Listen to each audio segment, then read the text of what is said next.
এই যে আমি দই পটল করব, এই জন্য দেখো আমি পটলগুলো নিয়েছি, বেশ পটলগুলোকে দুই ফালা করে কেটে নিয়েছি, আর গায়ের মধ্যে সামান্য পরিমাণে খোসা আছে। এবার কড়াইতে তেল দিয়ে দিয়েছি, তেলটা বেশ গরম হয়ে গেছে। তেলটা গরম হওয়ার পরে আমি তেলের মধ্যে এই যে পটলগুলো চিড়ে রেখেছিলাম দিয়ে দিলাম।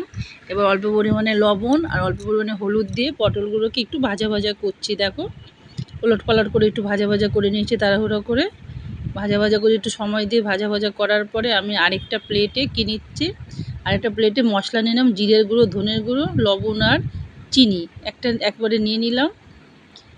এক হাতে ফোনটা নিয়ে করছি বলে আমি এক হাতে নিয়ে দিয়ে দিয়েছিলাম। একটু ভাজা ভাজা হওয়ার পর এবার দেখো দই দিয়ে দিলাম।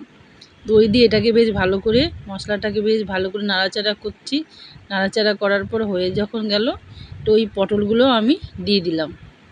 পটলগুলো দিয়ে একটু ভালো করে নাড়াচাড়া করে দেখো কতটা কষানোর পরে এই যে হয়ে গেছে দই পটল।